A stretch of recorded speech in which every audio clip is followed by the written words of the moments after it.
18. Now, Democracy Dave, I'm going to go to you for a few comments. Thank you, Madam Chair. Thank you for the opportunity to have a brief pause for us to look more closely at this. We have examined standing orders pertaining to notices of motion, and the rules are quite clear around this, that only the mover at the time the notice of motion is moved and with the agreement of a majority of those present at the meeting may alter a proposed notice of motion. That's the first part. The second part is that once moved and seconded, no amendments may be made to a notice of motion. So what that in effect means to us at this point is that the amendment and proposed foreshadowed amendment are no longer valid. So what we have currently on the table is the original notice of motion that has currently been moved by Councillor Hughes and seconded by Councillor Smith. Great. And can I just suggest, councillors, that I would like to see us leave this notice of motion to lie on the table to allow councillors sufficient time to come back and workshop this. There's been a number of views around the table expressed in terms of the extent of information councillors would like to canvass, and also to allow councillors to have the opportunity to share their individual perception of the value that they receive through membership of LGNZ. So I will, what do I instruct? Is that what do you want to try to think of the wording here? Democracy Day,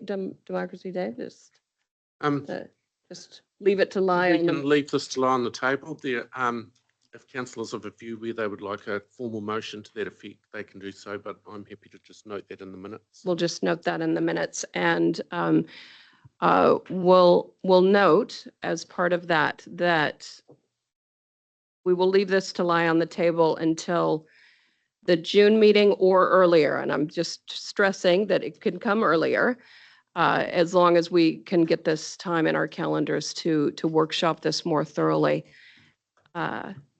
So June or earlier. Madam Chair, Right. I would like the motion to be put to the floor and voted on, because I think we need this information before we have the workshop. We can't have a workshop without having that relevant information. But I can make the designation to leave it to lie on the table as the chair of council. And so what we will do, we've canvassed a number of ideas in this meeting, but we will also have additional conversation as councillors to ensure that the information that is canvassed and presented at the workshop meets the needs of councillors to enable us to have this discussion. There's a motion being put on the table. Surely we get a chance to vote on it. No, She's it's left to lie on the table. Did I understand correctly that what's in that motion we are aiming to bring to the workshop? Yes. Some of which? Yes. Yeah, as much as Absolutely. possible. Okay, that's what Chris, I think, was getting at. Yeah. Cool. Yep. So the contents referred to in this motion will inform that workshop, but as well, we have introduced some additional items of information we might want. And so we will expand the content of that workshop to suit councillors' desires to ensure they've got the information in front of them, so that when this notice of motion comes back to council, they can make an informed decision. And at that time, it may be that the mover and seconder choose to withdraw the motion Could and be. the subsequent motion put in place after the workshop. Absolutely. So there's options Yeah. available. Yes. All right. Councillor Mark. Yeah, no, same as Jen, just making sure that staff have got clarity of what information we want brought to the workshop. Yeah. Yes. So, and just to be clear, as our chief executive commented, in terms of the costs and benefits, so staff can clarify the subscription costs and the costs to attend various events associated with LGNZ, and any memberships that arise from our membership of LGNZ, but in terms of the benefits that counselors themselves see in membership of LGNZ, that is for us as counselors to bring to the table. Staff can't read our minds, and so that's on us to present that that side of the equation. Yeah, Madam Chair, I think what we can provide is certainly all around the costs. At the moment, we're just talking about LGNZ around the costs of it. What we know the offerings are and what council uses as a result of that, so that there can be some discussion on the value and the benefit that the elected members perceive. I'm just a little bit uncertain, is it wider than LGNZ? That's the workshop's about. Yeah. But we'll canvass that as counselors to make sure that the content of the workshop suits our needs. All right. Now I've got Councillor Cookson, Hughes, and Dunbar Smith. This item is now lying on the table. Is there some specific thing that you feel you need to add to this? I was just. No, I've got Councillor Cookson first. So am I hearing it clearly that that's going to be on all memberships or just LGNZ? What we will do as counselors is canvass what you would like to Okay. discuss in that workshop. The contents of this motion specifically will be included, but are there some additional areas of information, areas of membership or costs that you would like to include in that conversation? Before the Please. workshop or during? For the workshop, Okay, thank you. for the That work- makes it clear. Yeah. yes. What I'd like to make, Madam Chair, is that I think the person who understands better than anybody in this room benefits that come from local government New Zealand is the Chief Executive. So I'd really value his input into that workshop. Got it. Councillor Dunbar Smith, you had your hand up, but you've taken Yeah, it down. but Did you want it's to? clarified in regard to what Robbie was saying, so thank you. Sure. Sweet. All right. Thank you, councillors. We'll now move to item 7.6, which is on page 186 of your agenda. And this is in regard to attendance at the LGNZ AGM and Conference 2025. It is being held down in Christchurch. And the AGM is on the 16th of July, 2025. I will just note for councillors that the scheduling of this conference is during our July recess as a council. And so just letting you know that I am not available to attend this. And Councillor Clarkson, I believe, I'll let you speak to your availability, but just flagging that for councillors. All right. Does anybody, I don't know, do we need is anybody speaking to this item? Or we all know what we're talking about, eh? We all know what we're talking about. Okay. Councillor Clarkson. Yeah, so I just wanted to clarify my position. One aspect of local government New Zealand I'd like to see changed, and that is the way they advertise their annual conferences. Most bodies that I go to, at the conference itself, they announce what the dates are for the following year. Now, I guess they may have some constraints in Wellington because of that trying to get a particular speaker lineup. But having said that, it would be very helpful if they could do it that way, because I also have been caught in the same way the chair has. As soon as I saw the recess on my calendar, I went off and made the bookings. About 4 weeks later, in comes the message about the annual conference for Local Government New Zealand. So having said that, I just wanted to, at this point, nominate two councillors to attend the conference, Councillor Kneebone and Councillor Strange. And I'd also like to nominate Councillor Strange as our delegate, given the fact that the chair and the deputy chair are not available. Thank you. And Councillor Strange, I believe, has voted and acted as our delegate at the AGM in the past day. So you've got experience in that space. So sorry, you said Councillor Kneebone and Councillor Strange? And I do note, Councillor Mahuta, you have expressed your interest online. I've got Councillor Marr? Thank you. Just a question around the regional sector part, and I don't know how it ties in with this, and I know councillors and mayors and that seem to do the regional tour prior to this. So do we have any option to attend the regional sector visit? Yes, and it's an interesting time to ask because that's only just been sorted out very late in the piece too. I haven't booked anything. I just I'm interested to know where you've booked to go to. So traditionally, the sector tour was usually attended by chairs and chief executives, and I think that was by weight of numbers, the logistics of organising it. I have noticed in the last few years that other councillors from other regions have been attending more frequently. And so, yes, I guess it is open, but I guess it's also on a first in, first served type basis because it's, so this year, 6 weeks ago, 8 weeks ago, there actually wasn't anybody had put their hands up to run the tour because with the conference in Christchurch, they'd normally have it in advance of it. Of course, Canterbury ran it 2 years ago. It has just been decided, I think it's going to be in the West Coast and it's going to involve 2 nights in Hokitika. I don't know if the chair's got any more information than that, but that's about the limit of what I know. So I don't know what's planned in terms of itinerary, even if that's been decided fully at this point in time. But the answer is yes. My understanding, Chair, is that conference attendance, there's money set aside in government's budgets for that for a limited number of people. The regional sector tour attendance is for elected members is outside of that. It is outside of that and is funded through your professional development.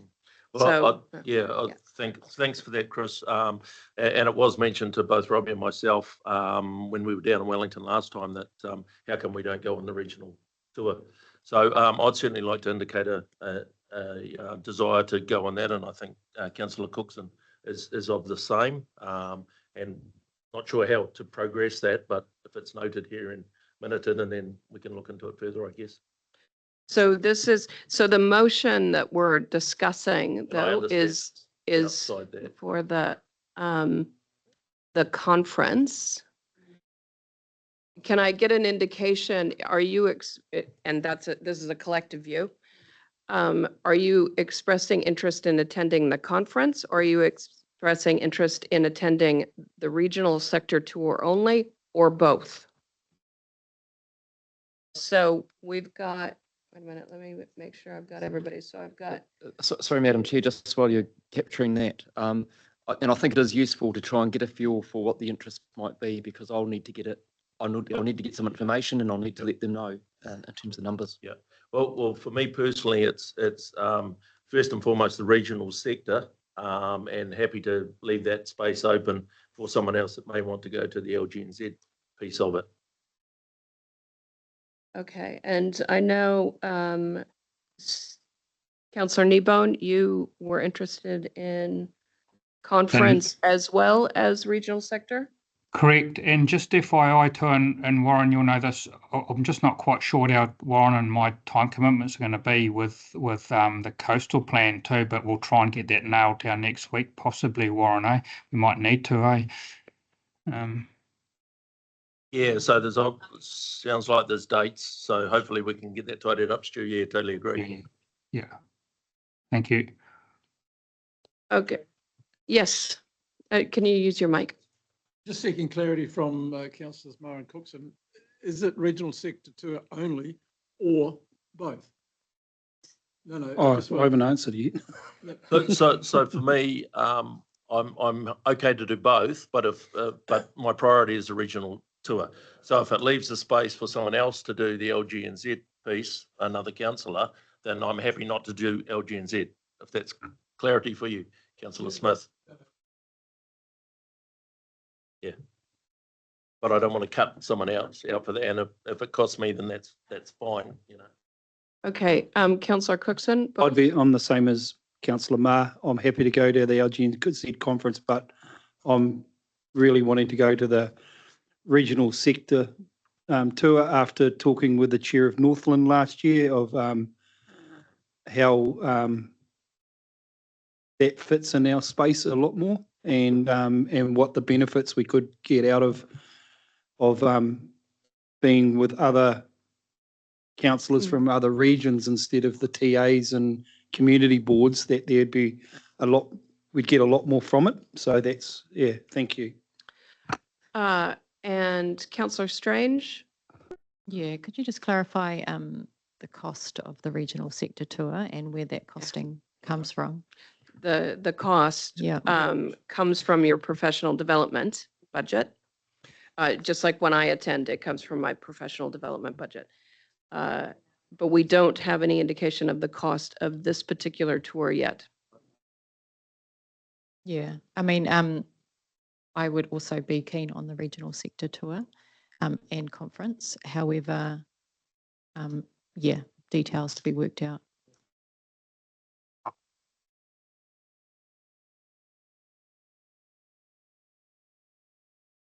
Okay, and Councillor Mahuta? Councillor Mahuta, sorry, go ahead. The regional sector tours are a great way to work with regional governments. I encourage councillors to go. I'm also happy to be an authorised voter. I did it for two terms of council as well.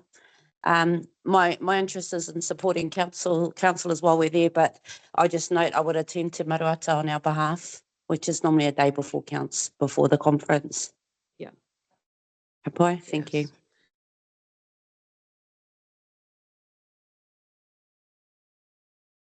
Right, got it. Councillor, conference only. Good. And then Councillor Hodge, you wanted your I'm happy name to considered as well. So seeing that it's coming out of our own development funding, which we've had every time we've been a council, I'm happy to go along. I'm happy to do whatever that's necessary you want me to do. If it's to up here in the first off meeting, I can do that because it doesn't seem to be anybody there.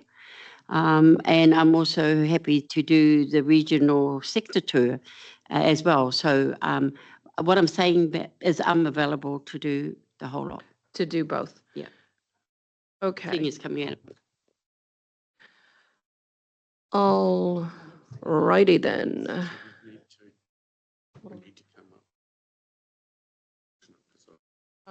That was going to be, Councillor Mahuta, you were offering your services as the alternate presiding delegate. Was that correct? Because you have done that role previously as well. Yeah. Did I hear that correctly? Yes, you did. I don't have voting or speaking Right, okay. So we'll take out the other two spots for the delegate because that is just for the AGM. And for the, I'm just trying to think, like, what was our, we normally allow for 5, is that right? It varies. In terms of budget.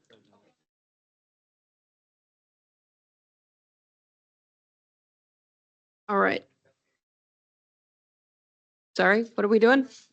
Oh, we've got a mover in Councillor Nicol and a second in Councillor Smith.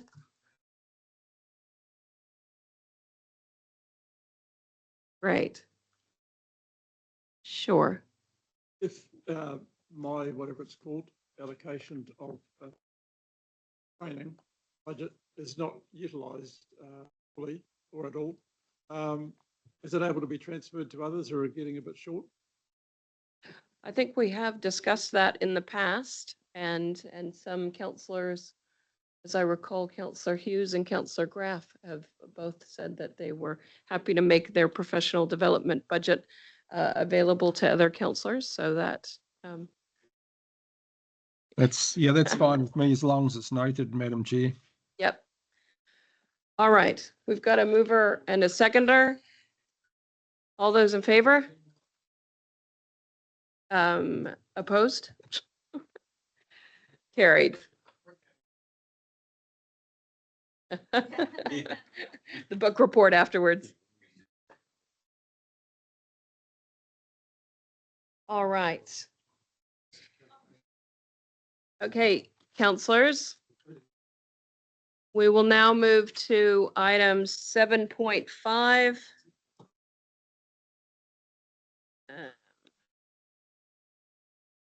This is on page 181. Councillors will recall we had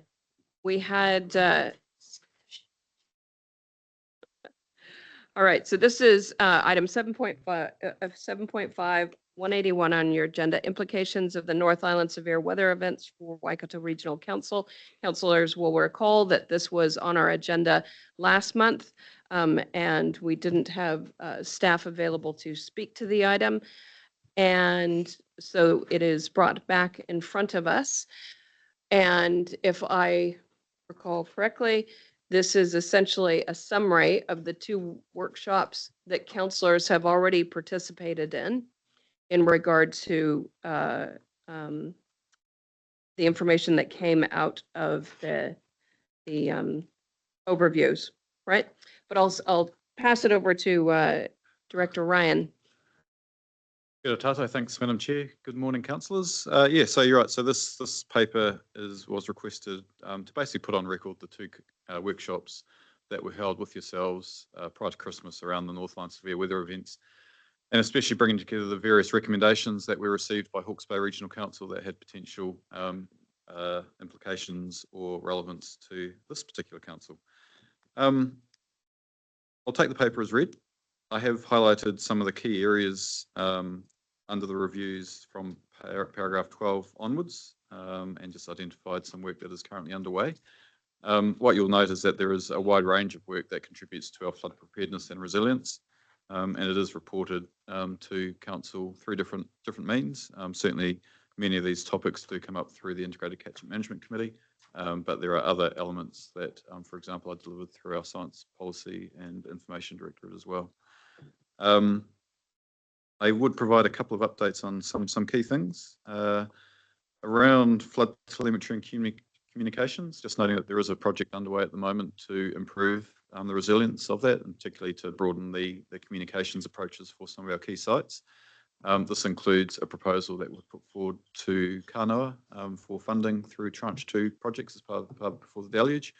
This is part of a wider national project that was identified as part of that funding. So it's separate to the regional projects, but as part of an overall funding bid.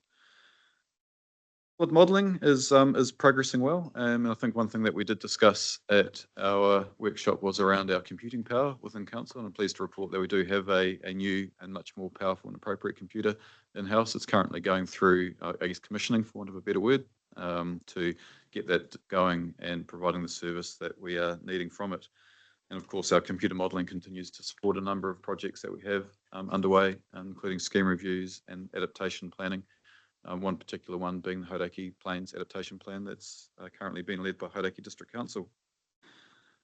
Funding of critical infrastructure was an important one, and it's a challenge that's been acknowledged across the country and is really what's driving our work as a regional sector to seek government support for our flood resilience work through Kanoa and the Before the Deluge report. And so as I said, that process continues.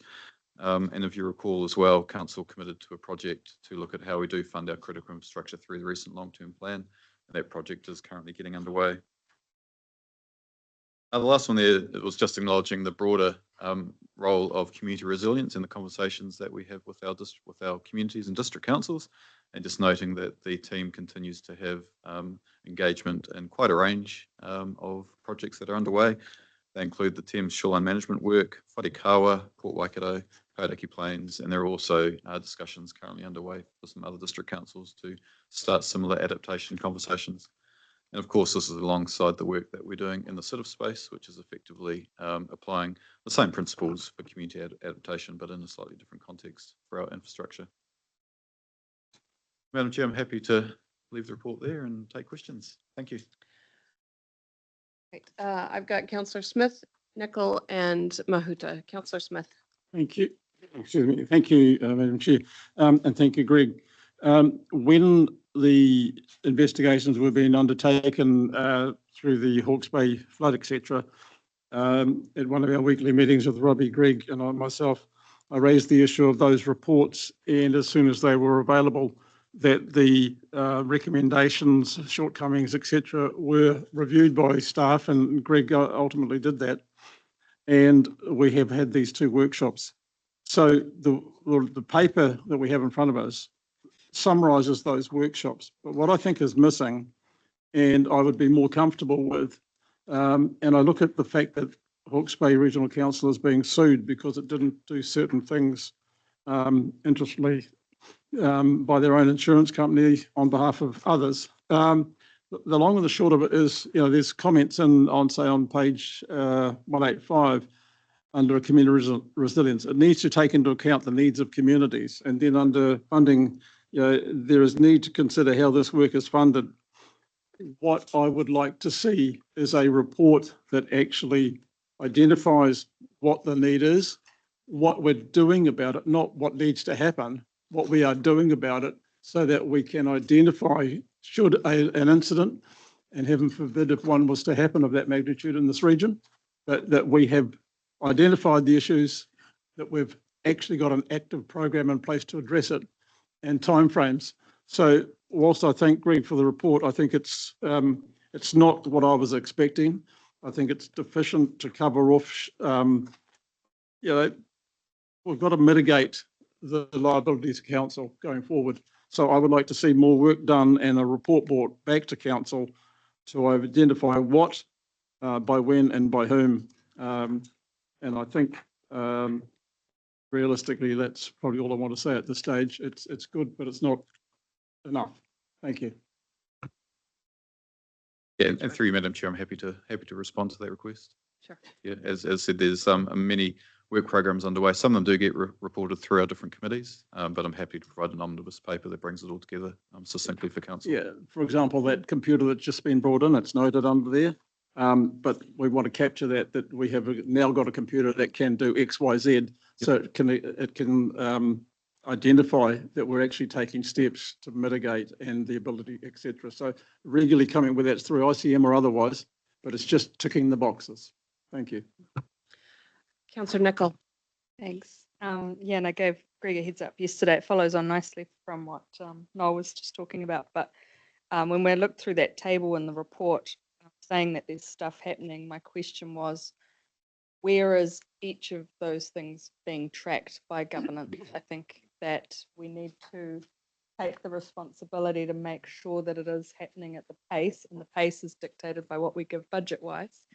And I'm mindful that obviously staff will do their best to assess that and propose it, annual plans and long-term plans. But if we're tracking it, because I was picking, it could come ICM, risk and assurance, CDM, or the JMAs. If it's in a lot of different places, it's very hard for us to keep that overview.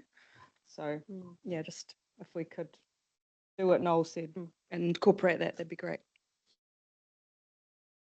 Councillor Mahuta.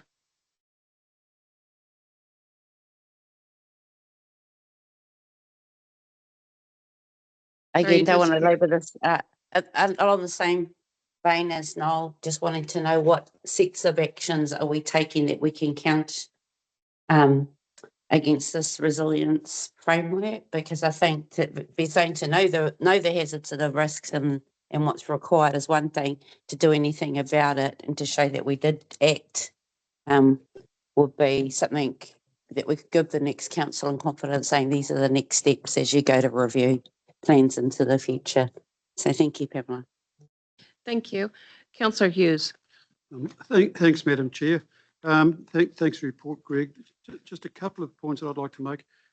We are due a report from the OAG on this subject at some stage in the not too distant future, and I'd like to think that that will be considered along with this. I don't think we should be accepting this as it is at the moment, because there may be some additional items that should be added to it based on that report.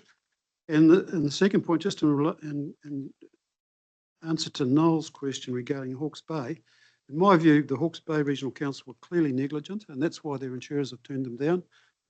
Having been through there between Hale and Gabriel, it was obvious that they hadn't done any work in terms of clearing up after one, particularly in Esk Valley, which is the area I saw. And that was reinforced with the Wairoa River mouth, where they'd started something, hadn't done it, knowing there was another flood coming. So I don't think I would hate to think that we're going to be categorised in this, wearing the same skin as the Hawke's Bay Regional Council, because I think our planning and processes and systems that are in place that I'm aware of clearly take that negligence charge away from us, which means our insurers would always back us. Thank you. All right. If there's no more comments, Can I yes, respond to Councillor that? Smith. Just responding to that, Chris, I think we're on the same page. You've just articulated a little bit differently. To me, it's not about our negligence, but it's about identifying what we're short of and what we're actually doing about it. And it's not comparing us with Hawke's Bay, but I don't want to end up in that place where we've identified things and we haven't done it and we haven't demonstrated that we've done it. It's just a matter of keeping a track on what we can do.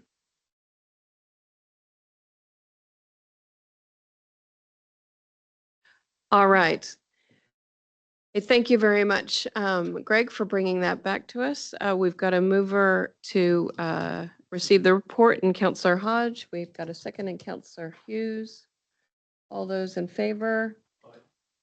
Opposed? Carried. Oh, yes?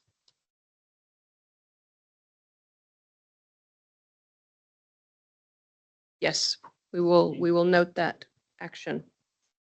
Good. Thanks, Council. Great, thank you. Okay, we will now go to item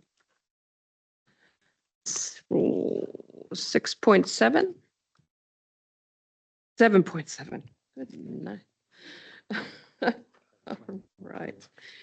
7.7 on 194. This is the CoLab Draft Statement of Intent 2025 and the half-yearly report to 31 December 2024. Janine. Thank you, Madam Chair, and good morning. Still just morning, everyone. So the report in front of you presents, as it says at the top of the page, the statement of intent for CoLab for the upcoming year, as well as the 6-monthly report for the previous 6 months. The statement of intent is the way of a CCO, council-controlled organisation, seeking feedback from shareholders on its planned activities for the year, priorities, and also budgets.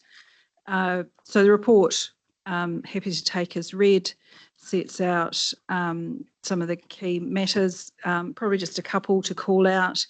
The SOI does indicate or identify an increase in member charges for the coming year on the basis that cash reserves or surplus revenue had been utilised to offset those charges this year. And the report also just notes the discontinuation of one service, being CoLab Learning, reflecting the low utilisation of that service over the last couple of years. Beyond that, Madam Chair, happy to take any questions from councillors, and obviously the Chief Executive is one of the board members, so he's able to respond as well in that capacity. Yes, Councillor Hughes. Thanks, Madam Chair. I guess rather than a question, it's really just an observation that I notice CoLab's moving into a lot of different areas, and I'm not going to say they should or shouldn't be there, but I want to make sure that we're not going to be crossing swords with new legislation which is contemplated, particularly the RMA and its placement there, because the consenting process, if I understand, is going to be undertaken by a national body. I don't want to see CoLab spending money on setting up systems which is going to be redundant, possibly in 12 months' time. So I just want to make sure that what they're doing is recognising future legislation which has been signalled and it's possibly coming down the track. Mr. Chief Executive. Yeah, if I could just make a comment on that. So I think that's probably well understood by CoLab. It is looking probably for the opportunities in new legislation where it can help be more efficient in delivery of any services that are going to be required. I do note, and I don't think you were referring to it, but there is a consent group in terms of building consents which are done, and that's under the Building Act, not the RMA. I'm not sure that you're referring to that, but just that is a service that is currently where there's TOs come together. Yeah, so it's under the Building Act. Yep.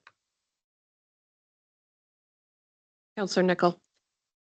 Thanks. I'll direct at the board member. I'm reading these in more detail every time, for sure. And there's a few things that have come up for me that I'm keen to raise with yourself or the chair, Peter Stubbs. So I might just foreshadow that I'd be keen to have a meeting with yourself or Peter at some stage. But the key points that I'd look at raising is it talks about being an ideas lab, and it talks about KPIs, shareholding councils understand the value we provide them. And it looks like there's a survey that happens May kind of thing. I think that CoLab could really evolve by having an opportunity for councillors to feed in more. I think it has come from, my understanding, a group of CEs thought it was a good idea and it stayed as a group of CEs talking amongst themselves a lot, but it doesn't let the political side in as much as I think it could benefit from. So whether that is allowing councillors in some way, hopefully not too expensive, feed into the ideas part of things, or share the new services that they're meant to be offering with councillors so that they can have a bit of a say on it. And then that survey that is happening in May, it sounds like it is just of staff, whether council staff see value in it. And I think that could be expanded in time to include councillors. When it talks about wanting to grow the scale of 24 new initiatives of shared services, and I note it says in there that some have evolved, but largely it's been unchanged, and there are only 2 in the past year, but the goal is actually to get to 24 in the following 2 years. Obviously, like there's something there where we're keen to understand what the path is to make sure that that could be hit. And so what I'm saying is I see the strategy, but I don't see much commentary on the effort or money being put into developing those new offerings. That's the kind of things that I just wanted to canvass with you guys, so we don't need to spend a lot of time on it now, but it's just something for people to think about. But if you did have comments. I'll just make a couple of comments, Yeah. very enlightening questions. It is a service delivery organisation in terms of where there are common services across councils. Obviously, CoLab has more in common, and I think Peter Stubbs refers to that in an oblique way in his introduction to the SOI. It's more in common with TAs, because a lot of our services we also do in a shared service way with the regional sector, which I think is going to be partly the I'd have the same feedback for them in the next item, by the way. Yeah. Yeah. In terms, and so it is how CEs run the business. And obviously the likes of this is an opportunity to get governance feed in, an initiative that was started last year, last year, I can't remember which. Peter Stubbs did come to council to talk about CoLab and to get some of that feedback. In terms of the opportunities, it is an ambitious goal. And of course, CoLab is at the behest of the councils themselves, actually willing to take it on. Right. And so, the funding of that, which we are the ones voting on. Yeah. So that's a challenge. Yeah. But there is an opportunities fund that is kept to be able to seed fund those opportunities in its inception anyway. And CoLab's trying to get better at having gates where they make faster decisions about stop go, instead of spending a lot of time and effort pursuing opportunities which end up not going somewhere. Just a few cursory comments through, Chair. Yeah. Sorry, I just saw one last comment on my notes, which was, I see the strategic goal number 3 to have diverse, talented, motivated people work for us. Just noting that the board itself being pretty much only CEs other than Peter. And I realise it's about to evolve a little bit. I think Stephanie's coming on from Waikato, possibly. But the board itself isn't that diverse, and I would challenge the board to have a consideration of whether there are more independents or other skills that could come in to help CoLab be the best that it can be. Just feedback to note. And just on the board, so it is listed there on page 207. I think the independent chair is up for review in the near future. Gavin Iron, of course, is needing to step down and will be replaced. and John Holyoake resigned from Western Bay Plenty District Council, so is also to be replaced. So there's plenty of turnover occurring in the board at COLAB Yeah. as well. So good timing perhaps to consider the other point. Thanks. Right, Councillor Mahuta.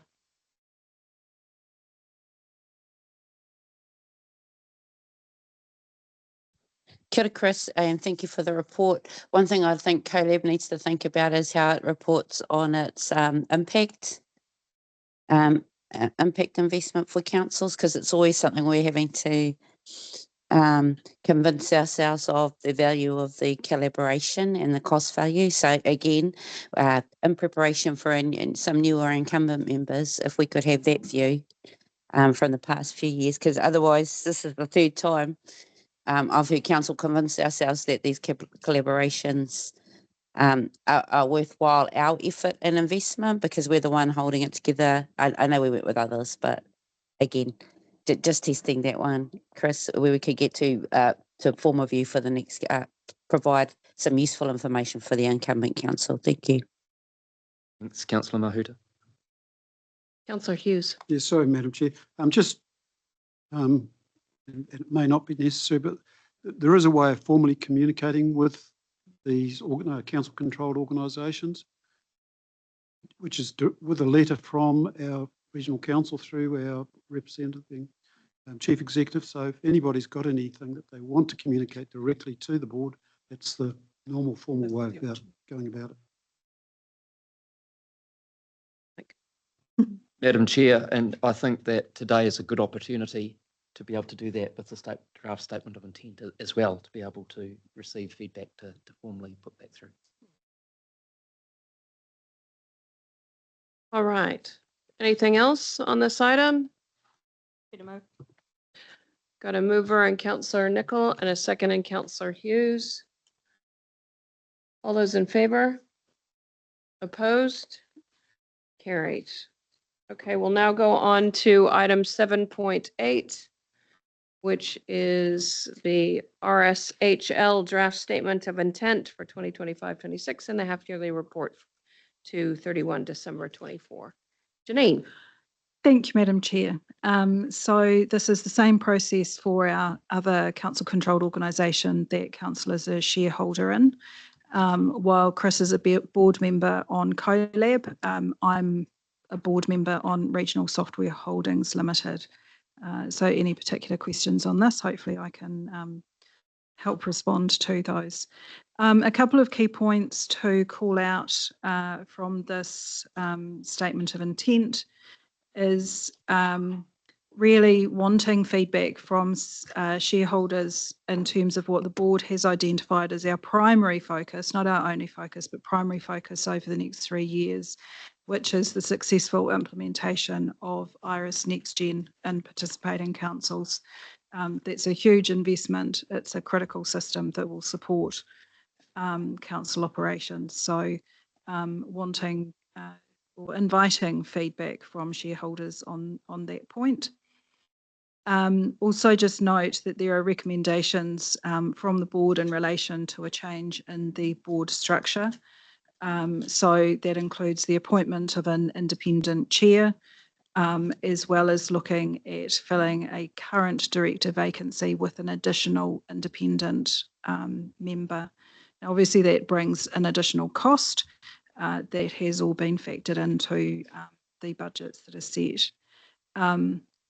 That recommendation follows a lot of work done by the board over the last 6 months in terms of the overall company strategy and where we believe those priorities lie, and is really sort of wrapping up quite a process of transformation for the company from what had been effectively a project or portfolio management office, moving into more that deliverer of shared services on behalf of the regional sector.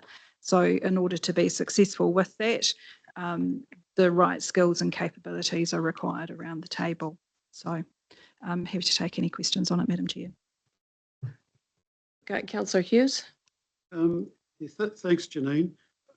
Public transport ticketing program, is that being driven by this organisation, or where is that being driven from? Is it in our Transport Group? So this is a little bit of the legacy current consortium, which had been housed at Otago Regional Council. So it's that consortium body that is effectively the staff have transferred into RSHL. There is obviously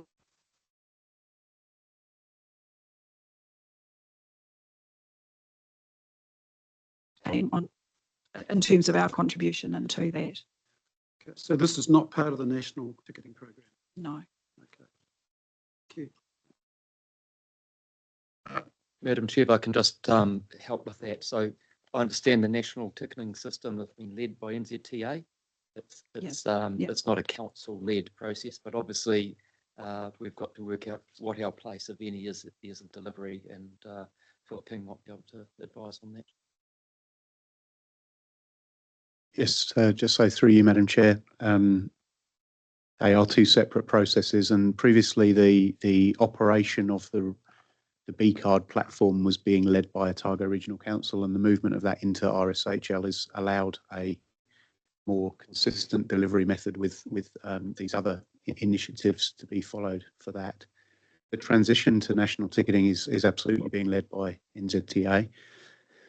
And we had a report that went through the Regional Transport Committee meeting in March that set out the work that is starting to come our way now to support the transition from a regional perspective. You'll have seen in the media that following the creation of that report, the agency has announced a reprogramming of the rollout of that, and we wait to hear what that means for us and whether there is another delay. But in the meantime, there are packages of work that we are already working on with them around the readiness and the communication and all of those things. So there'll be things coming to council and through the committees over the next 6 months on that. Councillor Marr. Thank you, Madam Chair. Janine, can you just outline the relationship to Uru Kahika for me, and then just what Gabrielle caused the costs, the one-off costs that's gone through because of Cyclone Gabrielle recovery? That's Mentioned paragraph there on 14. page 232, Yeah, 14. and number 14. So if I address Te Uru Kahika first, Te Uru Kahika is effectively the regional chief executives as a group working together. Attached to that are a number of advisors. So RSHL provides the house or the housing, food and rations for those staff, but doesn't direct the work of those staff. Effectively, Te Uru Kahika will be where a lot of the opportunities for RSHL around collaboration, need from the sector is likely to actually be informed by. So those two things working really closely together is really important to make sure that it's relevant and meeting the mark. In terms of the Cyclone Gabrielle costs, my apologies, I would have to come back to you on exactly what that is. That should have just been a pass-through of funding. Yeah, thank you. But I'll revert to you formally on that. Councillor Nicol. Hi, Janine.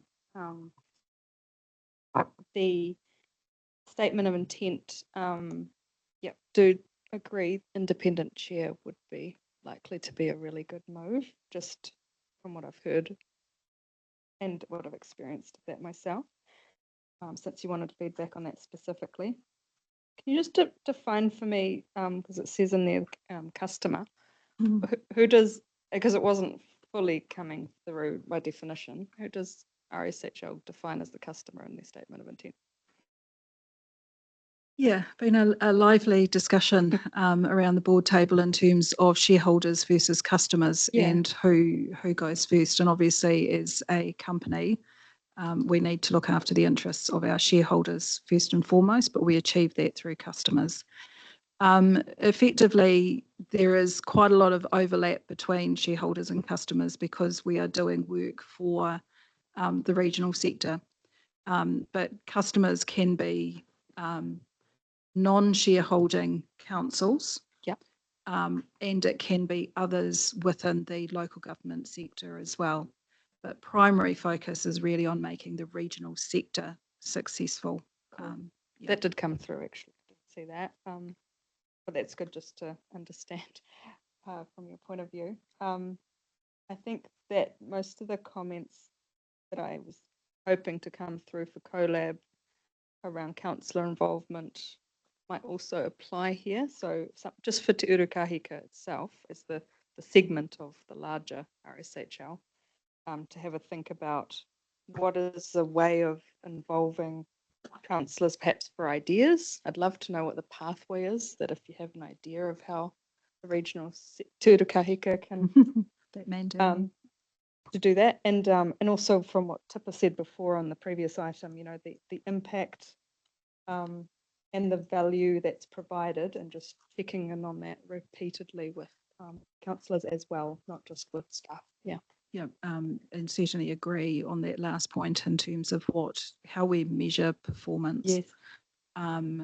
Very conscious that a lot of the measurement at the moment is an end of year survey. Yeah. Which is not really meeting the value question. But again, to reiterate, I think Chris's comments around CoLab, the opportunity for political input into the direction is through the statement of intent process. So if there are specific aspects there, then this is the way that we can pick that up. Okay. So can ideas come at other points, or just when the statement of intent is kind of presented? The statement of intent is sort of setting effectively the program of work for the next 12 months. So that will be the plan. But there is always the ability as new issues or opportunities arrive on the table that they will be considered. Great. So it's just knowing what that pathway is for me to, as things come to mind, I can just send them through to. Yeah, so I think through the regional chief executives and into that Te Urukahika entity, we'll get the conversation happening. Thanks for that. And then the very last point was just on page 242 of our agenda, which I think is page 4 of that statement of intent. It has the environmental and sustainable ethics paragraph, and I would just suggest to add, because it talks about being cognizant of the challenge of climate change, and just broadening that to a wider, something along the lines of and ecosystem health challenges, because I do find that climate change tends to take all the spotlight, when actually there are some really big ecosystem health challenges that are equally, if not more. And so if both could be reflected, I think that'd be really helpful for the regional sector to have in there. That was all, thanks. And they're just really supportive of RSHL and CoLab. I hope one day they will be 10 times larger than what they are, because I do believe in the fact that they can give us that value. It's just they're all on their own path. Yeah, thanks. All right. Any other questions with regard to this report? If not, do I have a mover? Councillor Smith? Happy to move this? No? Who would like to move it? Over. Councillor Nicol, and a second, and Councillor Clarkson. All those in favor? Opposed? Carried. All right. Let's continue on. So now we are at item 7.9. This is in regards to inclusion and request for delegation. Am I on the right one? I am on the right one. Inclusion and delegations under the new Fast Track Approvals Act 2024. Brent. Morning, councillors. I didn't feel that it was quite necessary for me to get Mark Broxley under bed in the UK to present his report, so I'm the poor delegate from Mark. Mark's work with staff around what are the elements of the new legislation that would require some form of delegation so that we can do our part of the fast track. And so you'll see the various elements of fast track, the various subsections of it, for which delegations would be needed for rapid decision making. In in doing these recommended delegations, they've sort of been guided by the existing procedural delegations manual, which gives a bit of guidance about the level of which the council has been comfortable in the past of delegating functions through to staff. It's quite important that we get these delegations in place because the legislation is now live. They are receiving requests from parties to be put into the fast track system, and so we need to have the delegations in place to be able to respond to the government as it starts receiving, accepting, and then seeking feedback. So with that, take any questions about whether or not there are elements that you have some concerns. Councillor Smith. Thank you. And I did warn you, and I've spoken with the Chief Executive, that I thought this report was, on the face of it, rushed, reactionary, and I'm not sure completely justified in what's been asking. So no sense holding back on this issue. And one of my colleagues thinks that most of this should be with council. So if I can cut to the chase under the new clause, I think 4 and 5 is too low in the organisation. B, 4 and 5 again should be removed. C, 4 and 5 should be removed. D, 3 should be removed. E, is that Chief Executive or the Director of Resource Use or the Director, or is it and? Not enough clarity there. F, I agree with. G, again, is it the Chief Executive or the Director of Resource Use or whatever? I think 4 and 5 need to be removed. And under H, number 2, I think needs to be removed. And I say this specifically because it's the fast track process, and some of these are quite controversial within the community. And I just want to be absolutely assured that the community and in particular council's view is reflected in any of these quick responses. So whilst I accept that the likes of manager regional consents would be involved in a submission or comments, I do believe ELT, the Chief Executive and or council need to be happy with the responses required. So I thank the staff for bringing it to our attention, but I think probably a little bit of thought and also community interest in what council is up to on this stuff. So that would be my recommendations if we need to amend the proposal, but I'm interested in hearing what other councillors think. Thank you. Can I get a response to the suggestions or rationale as to why they should remain or otherwise? Or so so I'll take the easy one first. They're not ands or alls, that they're ands. That this delegation would give to each of those roles, which is the current situation with the procedural delegations manual. It's the wording in this here is consistent with the council's existing procedural delegations manual, which is that those delegations are given to the people with those roles. So if the councillor wants and in this element, it would be going back and reviewing the entire procedural delegations manual, which came to this council not that long ago, for which the council approved the delegations for a whole range of different things, including the Severe Weather Emergency Recovery Act and COVID Recovery Act, etc. And so what staff have recommended here is consistent with things that have come before this council before.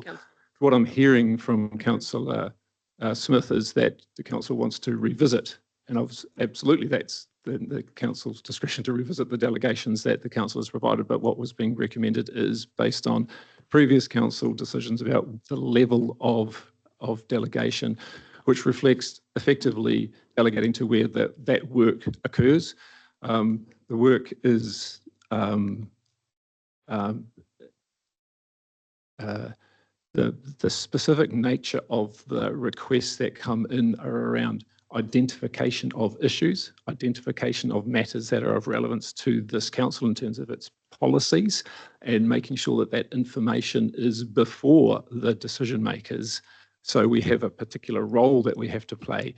And the people that have that expertise to do that work are the Strategic Policy Implementation Manager and the Regional Consents Manager. And so that's the level of expertise that's needed for, in fact, they would then have their staff doing the work for them. If the practice that the council wishes to have is that that then comes through those managers to then make a recommendation to myself or Tracy, that would be a change in what has been the practice, but that's absolutely something that can be made. It would just mean a different pathway for that coming through.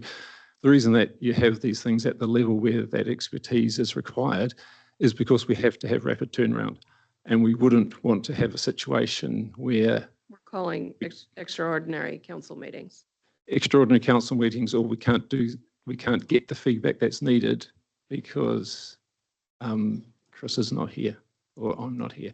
So that's the rationale around what's the level of decision making to be able to effectively engage. But like I say, those lower the delegations to are pretty senior staff. They make some pretty significant decisions already on behalf of this council. The question would be, is there something in particular around the fast track, which is about reporting back on this council's policies, that warrants this to be the additional time that would have to go through, going through the CE and going through the council itself. You'll see the things that have been just left at the very high level, like, for example, F around judicial review. They are such rare possible occurrences.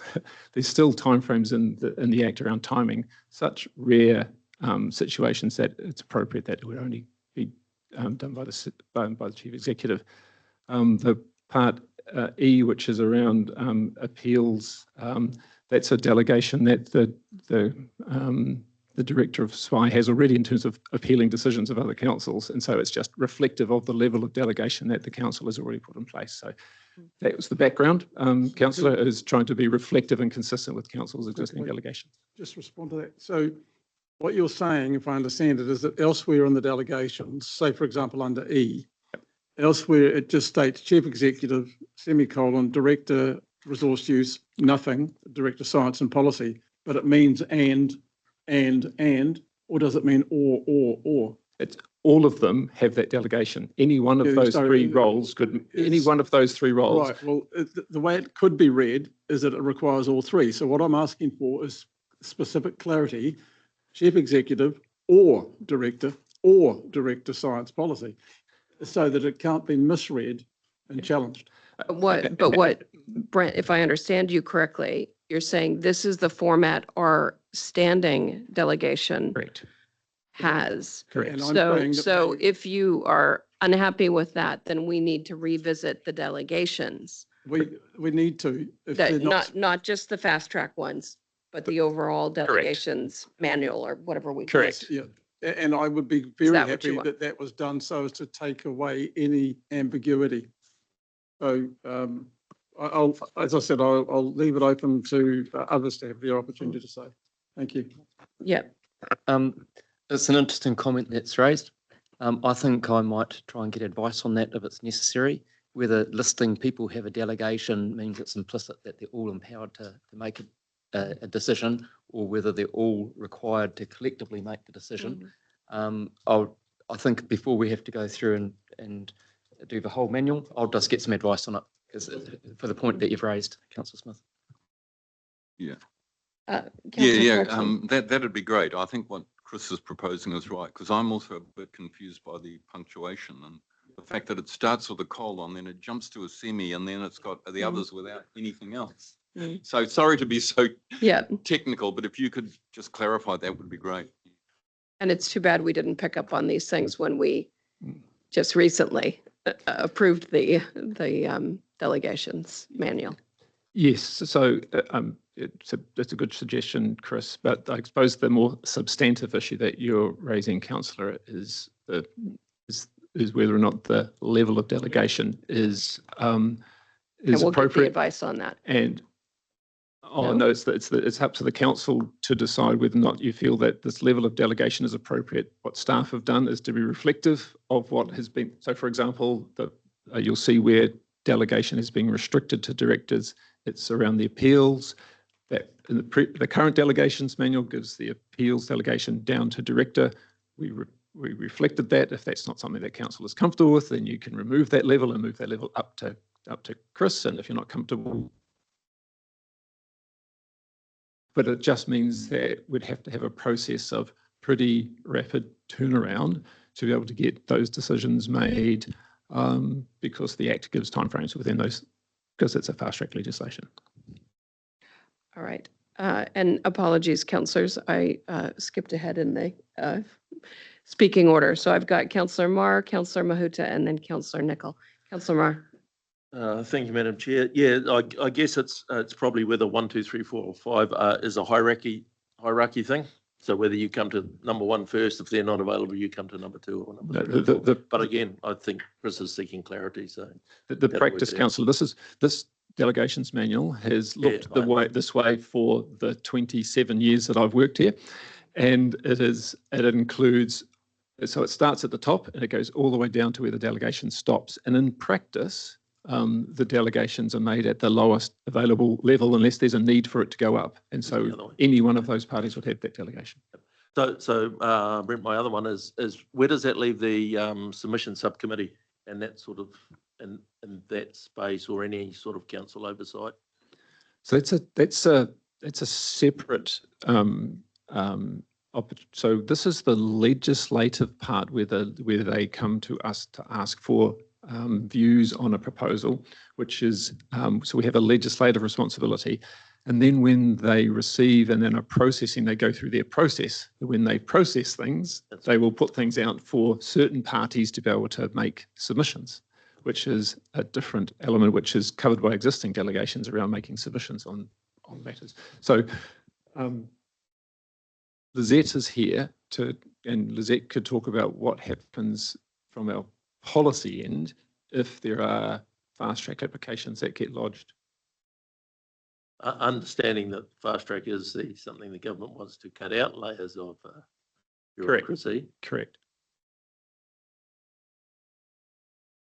But like I say, these are the things where there would be it's a delegated decision that the council has to make. So for example, the law says that councils can make written comments on a referral application. You have a certain number of days to do that. If we came back to the council, we wouldn't be able to do that. And so that has to have a rapid turnaround, which is different than when an application is being in the middle of its process and before a committee. So if I understand, this is where we get the opportunity to say what's being proposed either aligns or doesn't align with our current policy settings, correct? Correct. And there'll be other situations where they may have developed conditions and they'd like some quick comments on conditions. And so when the way the law's worded, it says the council has that opportunity. And so unless we have a delegation, then we'd have to keep coming back to council every time you're looking to make some comments on some conditions that a panel might be looking to put in place. Did you have anything to add? All right. All good? Yeah, thank you. Okay.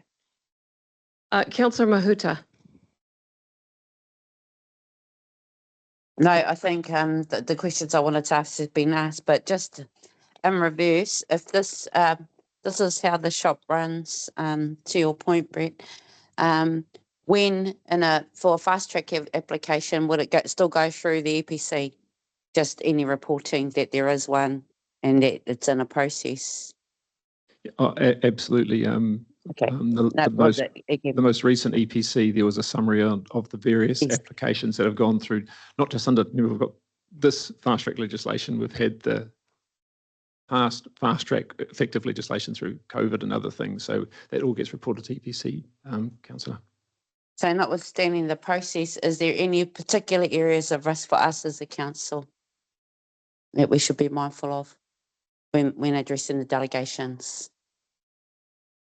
And not in my view, this is kind of business. Yeah, we've been doing this business for a while. Chance, it's just we've got new legislation that came in December and we need to put in the delegations for this new legislation. Right. Thank you. Thank you. I've got Councillor Nicol, then Councillor Dunbar Smith. Councillor Nicol. Okay, and thanks for that previous commentary. I see that retrospectively we'll obviously keep an eye on things for EPC or Stratton Pole or wherever, so that's cool. I guess I thought there was some bits I feel missing from the report that almost assumed that we know because it's common practice, but I don't think we all do. We've obviously, thankfully, a long time ago shifted away from councillors having too much influence in the regulatory type space.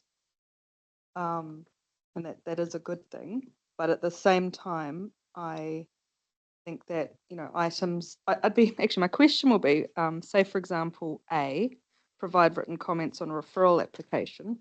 What would that, what kind of written, what would they look like? As an example. Through you, Madam Chair. I realise it's just that Yes. I don't want to lose the ability for councillors to have a voice early on some of these things, considering how controversial some might be.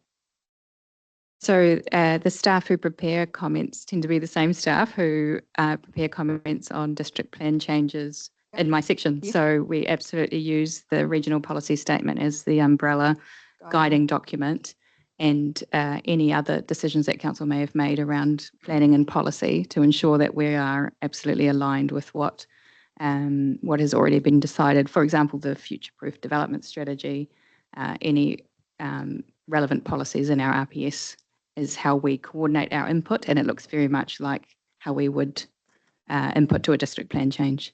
Would we use any different processes if there was something that wasn't covered under the RPS? So I'm just thinking of the waste to energy plant, for example, recently. I believe, you know, we obviously gave feedback towards that process, but, you know, I'm just thinking when you don't have enough to go on of what's been decided previously, perhaps. If it's a policy type question, then we would again use any strategic documents decided by council. So anything through our strategic direction. And then again, if it is a consenting subject matter, we would defer to Brent's area. Yeah, because I mean, I don't have an issue with extraordinary council meetings. Worthwhile. Or things that are rare. You just wouldn't want to hold up the fast track in any way because that's the point of it. Yeah, so is there anything further comments that you'd like to make, Brent, in regards to, you know, the difference of councillor involvement at this stage versus the regulatory side, where we are happy to have that quite removed? My only comment is that this is just business as usual for us. It's not a case of either the policy team or consenting team formulating their own views about something. It's about them reflecting back through the process the views of this council as reflected by its formal RPS, its regional plan, its agreed, all the things that this council has decided, which is important that we then ensure that that information is in front of fast track. And so what this does is the delegation to the right level, and I think people like Lizette, with the greatest respect, if Lizette wrote it, I would approve it because Lizette is the expert in the space and knows all of these things that are relevant to have in front of the fast track decision-making process, hence the recommendation for where that level of delegation would sit, because they're the people that would be best to be making those decisions quickly. Totally respect how is the visibility of this within council, and how do we report back into council the visibility of the feedback that goes into the fast track process. And that's something for us to have a good think about where we would best report this back into council so that we're meeting government's expectations about doing things quickly, but councillors are remaining fully informed about the feedback that's going into that process. Just gonna and have influence on that. Yeah, I'd pivot to Chris because my challenge is that A, B, E and F are ones where I would expect the CE to keep us very timely informed of what kind of things are going out to process. That's all. Just on that last comment, I'm sure we could put a process in place so you can see what's coming in and what we're responding to. That'd be great. Just in case there's a tenor of concern about our staff making decisions which might not reflect what council want to make a decision on with respect to a fast track application. Just correct me if I'm wrong, Brent and Lisette, but this is very much along what we get asked for comment on. We get invited in to make a comment on. I guess that, where we might have influences if they asked us for an expert, say, scientific opinion on something, and I'm not too sure this is how this becomes relevant here or not, but obviously then they'd be expected to give their expert view and not just a majority view of what councillors think about on an expert matter, technical matter. But am I right in saying that, Brent? This is largely about, it's not about staff making influential decisions. It's about, what you said, reflecting. It's our ability to reflect in the process the information that comes out of this council into that process, because as you've identified, Chris, we get some pretty short turnaround times to be able to you do to respond to bring to the attention. One of the key things for us in this space is where it gets down to things like conditions, because we inherit those consents. We become effectively the overseer of whatever comes out of the fast track. And so we have a very short window of time that we need to engage with the fast track process to ensure that you don't end up with conditions that this council is responsible for implementing that are not implementable. And we get some pretty short turnaround time on that. So we need to be able to have the right people getting that stuff back to. Never want to have our council talk about that one as much, knowing how important that wording is from an expert point of view. Like I said, it's just A, B, E, and F that I'd expect the CE to keep us nice and close in particular. Thank you. I'm sorry. So I just want to make sure In I'm the clear. process that he's thinking about for monitoring, reporting back to us that when these things are happening, that we don't find out like 3 months later through EPC, that we might have a faster process than that to know that our council has provided commentary on, say, a very controversial one, which we may or may not have in the region. I'm just not wanting to sign away everything, because if we can at least timing wise be across it, then if there is an issue that we're not happy, that we can make sure our CE is aware of it. Thank you. So we'll work on a process around that, councillor. So yeah, so there's, for example, we know that the government fast track process is currently considering whether or not to accept the new proposed gold mine at Waihi for fast track. Here, what you're saying is if a decision's made in the next couple of days to do that, you're very keen to hear that it's happened and then where the next steps are. So we can work on what that would look like. But that process sits outside of the delegations manual that we are. That's your expectation talking of about no today. surprises from Chris and myself, as opposed to the delegations. Right. All right. I've got Councillor Dunbar-Smith and Councillor Cookson. I just want us to focus in, though. We have had quite a bit of discussion around that this is business as usual. We are just altering our delegations manual to reflect this new piece of legislation, but we are remaining consistent. So I'm just flagging. I mean, Councillor Smith, you had suggested a number of changes. I just we need to land somewhere today, and whether or not we are all satisfied that this is indeed consistent with our delegations manual. If councillors want to revisit the delegations manual, that is a separate matter than this. Okay, so I'm just flagging that. And I will come back to you, Councillor Smith, after I go to Councillor Dunbar-Smith and then Councillor Cookson. Ben. Thank you. I think the point that Noel was raising is that the 5 people on the tier, the manager, regional consents, manager, strategic policy, that given that fast track approvals is a rather new and controversial piece of legislation, it would be better if it was seen to be signed off at a director or chief executive level, and therefore those 4 and 5 items should be deleted throughout the process, so that it's only directors or chief executive who are actually signing off. I'm sure the manager regional consent will do all the work. It's just a question of who's seen to sign it off, given it is a fast track, it's not normal business. Thank you. I'll agree.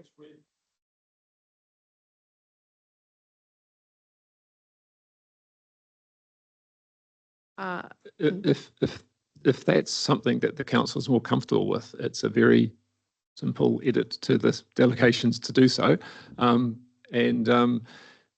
It just means a bit more, probably just a little bit more work for me and a little bit more work for Tracy, because there are quite a number of fast track things that are coming through. Because there's at least 19 that I know of in our region, right? Yes, and at a practical level, having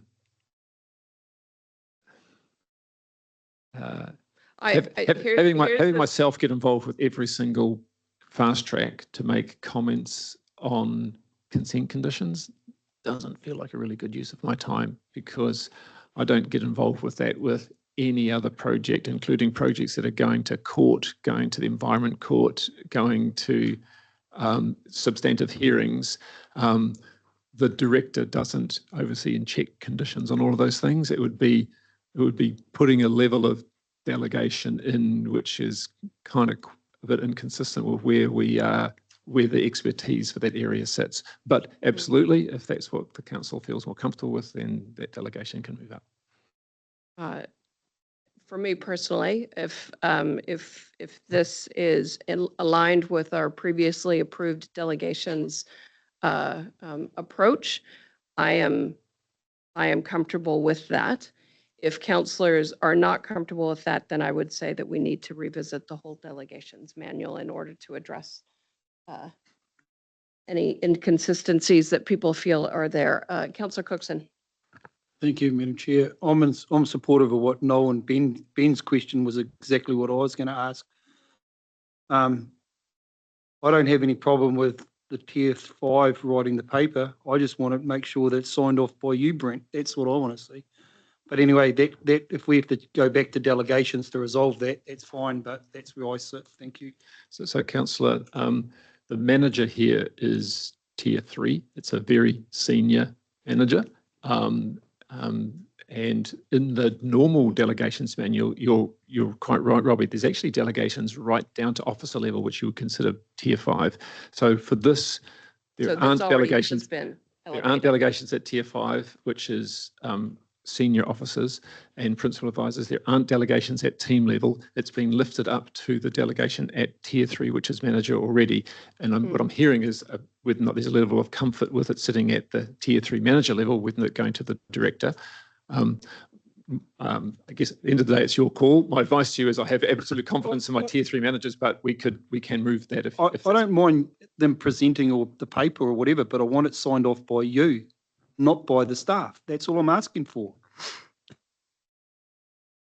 It's gone past your desk. That doesn't mean your extra workload that you've just seen it, ticked it off, signed it, and said present it. With the greatest of respect, if I put my signature to something, then I have read it and I have gone through it, and I will own anything that has my signature. And so if it's relating to conditions and there's stuff that's coming through, I will make sure that I read that in detail and own because my signature is the one thing that I own. And so if the council wants all of those things to come through my desk, I will be reviewing them in detail, councillor, because I own my signature. So, okay, so again, to clarify, you have elevated the delegations. We've placed the delegations at the level which is appropriate, which is for up this at Tier 3. new piece of legislation. Correct. All right. Councillor Hughes. Look, just purely from a professional point of view, and I don't know the degree of work that's involved in these, but I would not expect Brent to be signing off on something which he hasn't been personally responsible for reviewing properly and applying due diligence to. It's just the way things work professionally. There has to be a hierarchy within the organisation.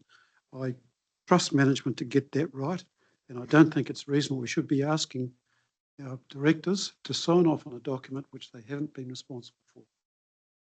Yeah. Who's saying responsible?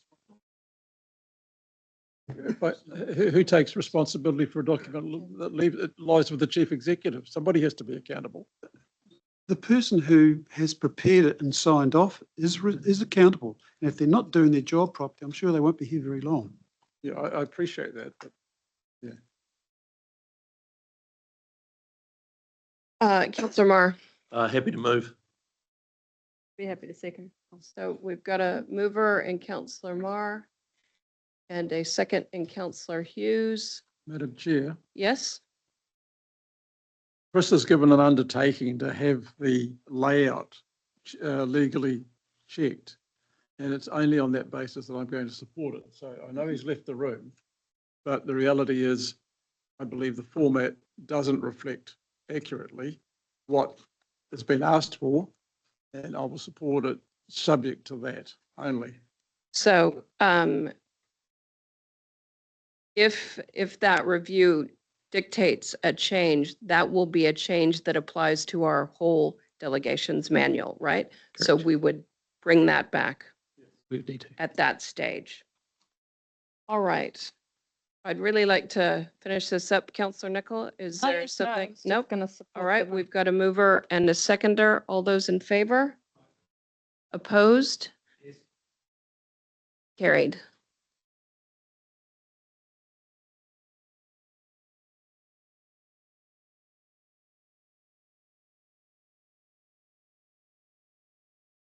Supported.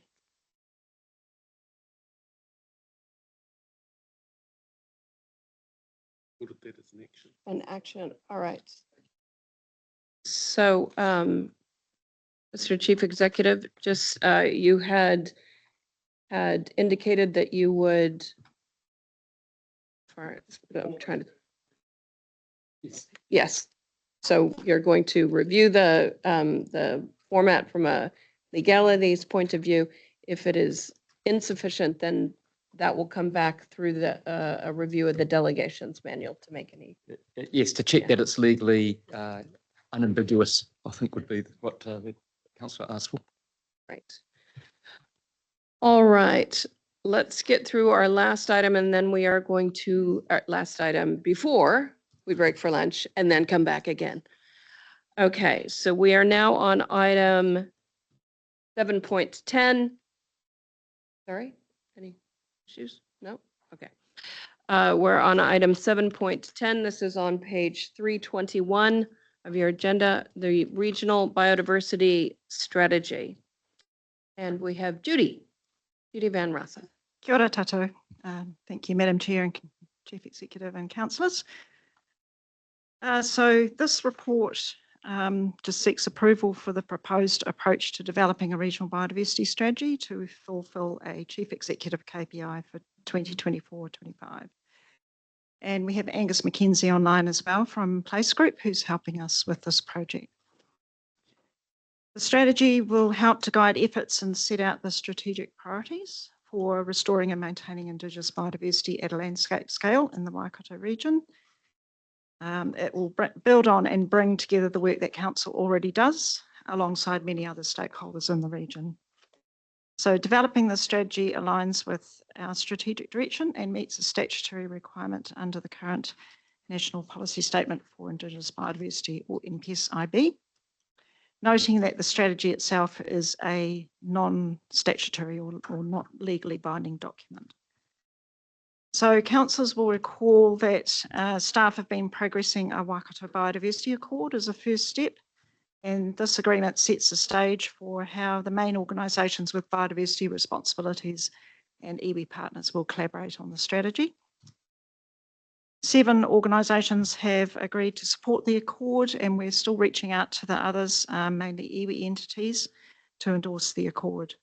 Other parties will be invited to join as we develop the strategy. So the engagement process for the accord's been really useful for us in highlighting some key biodiversity issues and priorities, particularly for mana whenua. The scope of the strategy is presented in Table 1 in the agenda. Much of the scope of the strategy is already set out in the NPSIB, and this has been augmented by the framework contained within the Waikato Biodiversity Accord. The strategy will define the vision for landscape scale restoration and the outcomes and the goals and priorities. And it will be accompanied by an implementation plan, which will be a bit more specific and have those specific actions and resources needed to achieve those goals. The project will be delivered in 7 phases, taking us through to mid-2027 as described in the report. Staff have begun a desktop review to create a themed discussion document for phase 2. So this foundation document will be used to inform the engagement process. It will summarise the state of biodiversity in the region, provide more detail on key biodiversity issues and potential priority areas. Accord parties have pointed us to past consultation processes and reports and plans where biodiversity was discussed. So it will be important to capture this information so that they don't feel like they're repeating themselves at different forums. We will contact Accord parties and other stakeholders as we develop the discussion document to confirm their preferred engagement methods. The project team will take a best practice engagement approach, bearing in mind the concern about the community being quite stretched already with a number of consultation processes going on. We want to leverage engagement already happening through our council's existing work programs and tailoring engagement to 4 broad geographic areas as described in the report. So this will give us better alignment with key iwi mana whenua groups for more relevant discussions about biodiversity issues and opportunities in their local area. The intention is to set up a core implementation group comprising of Accord partners to oversee the long-term implementation of the strategy. That's further down the track, so that will depend on their capacity. The project budget provided for through the long-term plan will involve staff from across the council and a small contracted services budget of $50,000 per year. And the project will be overseen by Tracy May as the project sponsor. So I'll leave it at that and happy to answer any questions. I've got Councillor Marr and Councillor Nicol. Councillor Marr. Thank you, Madam Chair. Page 325, it's got those items in scope. Should that still be added onto the bottom of out of scope? There's water quality, quantitative targets, individual species recovery plans, how to deal with biosecurity. Oh, right. It's just a typo. It is a typo. It is a typo. I was wondering what you were doing with coastal marine habitats. Yeah. Cool. So in the work stream piece, item 23. So just an outline. Who and WRC are those work streams for? So the work streams are really dividing up the pieces of work that we need to do to form the strategy. So it's involving different staff from different parts of the organisation. We've tried to group them to make it a bit simpler and to provide some clarity as to how the strategy will be developed. So we've got the kind of operations people, and then we've got the more of the spatial science staff in another work stream, and the communications people in another work stream as well. And you did, as you started off mentioning, that it is a voluntary agreement and non-legally binding, but it also provides for the overarching direction for local biodiversity strategies and other plans and policies. So that they seem to be a little bit, to me, at opposites, if you like, where you've got something that's not binding, but it's certainly going to be overarching for our policies and strategies going forward. So in the national policy statement, district plans, regional plans and regional policy statements need to take account of the regional biodiversity strategy. So when we come up for reviews of those documents or the district councils come up with reviews of the district plans, they need to take account of the regional biodiversity strategy. So that whole term, take account of? I think that's the wording. Regard to. The check in the MPSIB again, but I think that is, yeah. Okay, I'll leave it there. Yeah, thank you. Councillor Nicol. Thanks.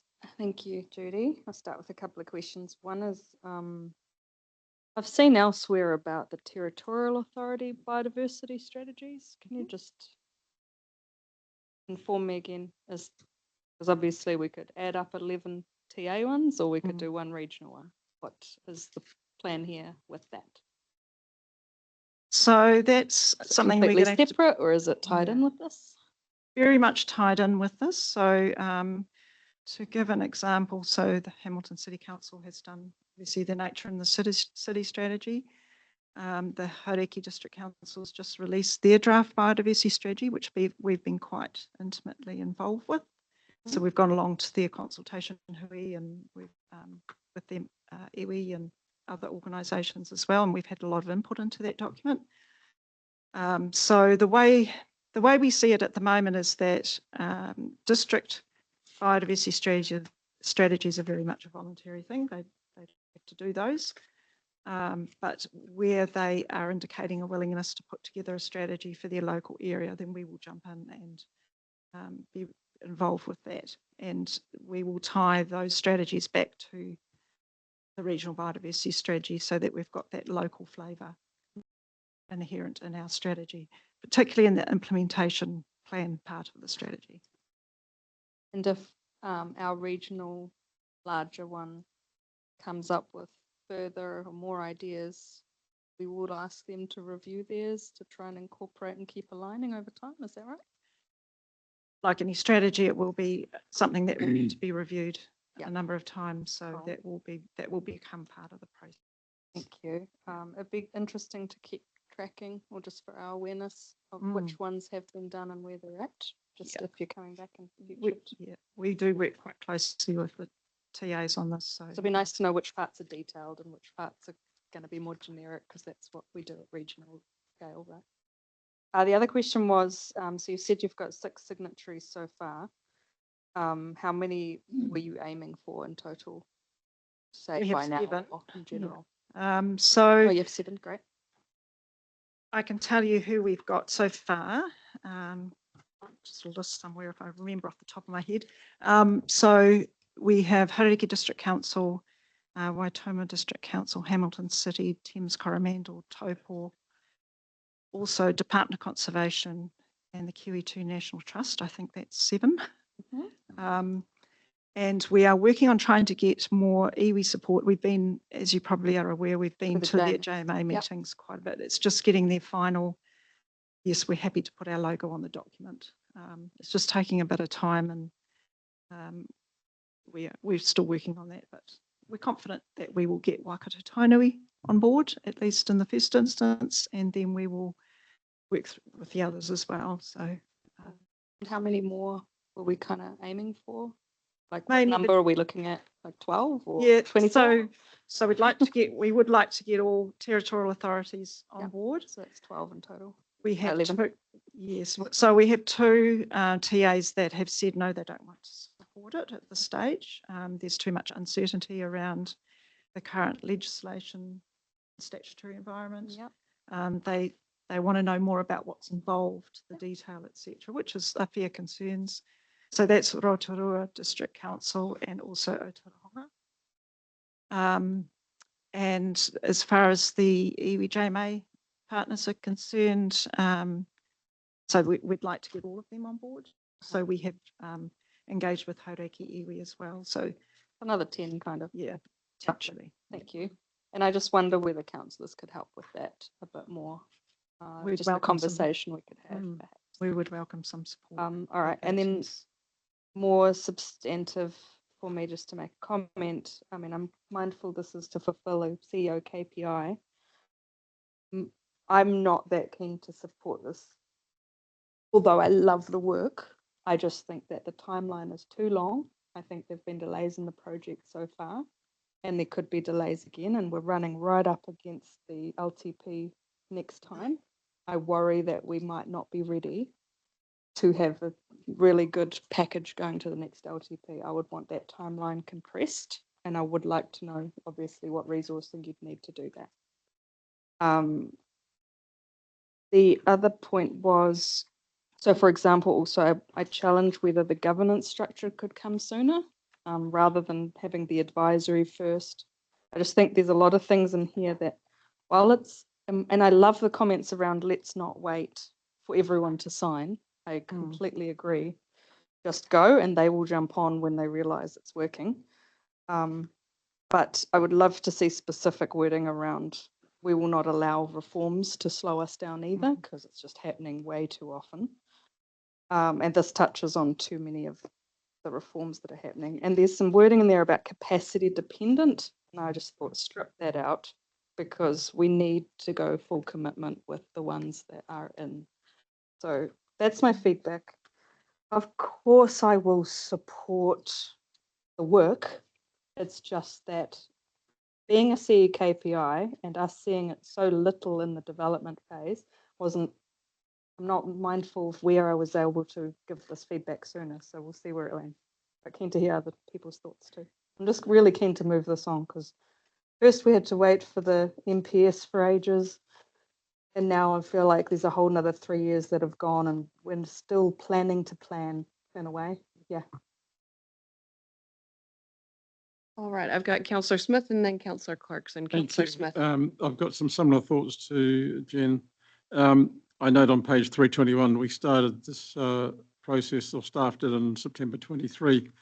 Last June, we signed off the draft accord. It's 9 months later. I note there's only 6 on board.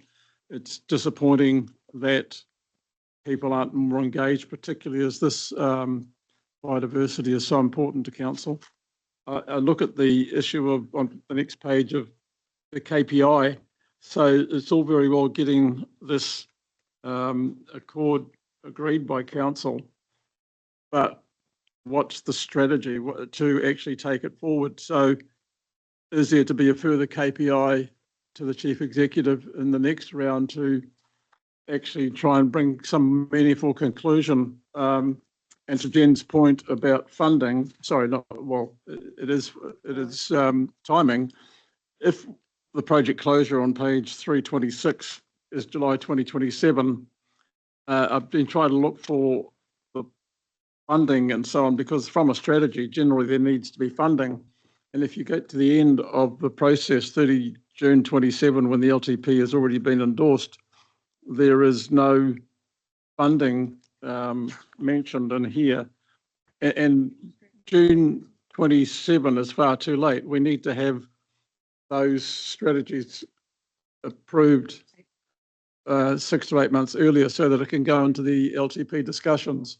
So the timing, as set out here on those pages, 325, 326, is too long, and it needs to be brought forward. So I'd like some discussion, Madam Chair, on the timing of this and who's going to push it along. And it's, I know working with different parties and particular parties, extra time is needed. And that's reflected in the 9 months already to get to where the staff have got to. So it then comes to Jen's point about too long. So yeah, we need to bring it forward. So is there any way in which we could look at this program, please? All right, I know the chief executive wants to make a comment, but if we can just hear from Councillor Clarkson first, and then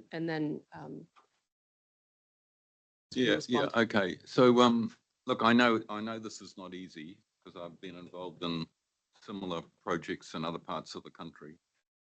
I would like to see, though, a little more clarity around timelines. So I'd actually like to see almost like a flow chart and who's in and who's possibly in and who, you know, what stage are we at, so that we really get a stronger overview of where we're at, which is what I'm not really clear on at the moment.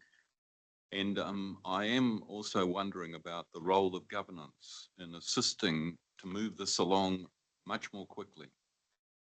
In other places in the country where I've been involved in these things, elements of governance became heavily involved to assist the operational side in making the linkages, the connections, and to some extent, in some cases, actually almost applying pressure on, you know, because this is a political arena as well. It's not just an operational one.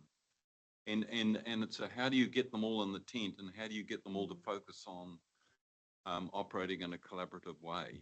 So these are just questions. And I do know it's not easy because I've seen how long it took in other parts of the country. And I also applaud the notion of not waiting for everybody, because my experience, particularly in Taranaki, I think they've got 45 logos on their one, or something about that. When the first batch went up, which was only about 20 something, like within 12 months, a whole lot of other people jumped in because they didn't want to be left out, right? And there will be some that never join, and that's also okay. So yeah, I just want some more clarity around a timeline and some thinking to go into how governance might be able to help push some of this along. And now I'm going to go to a really minor point.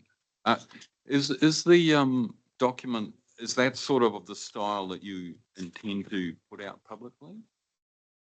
The discussion document? The nicely illustrated document? That, yeah? Yes. Yeah.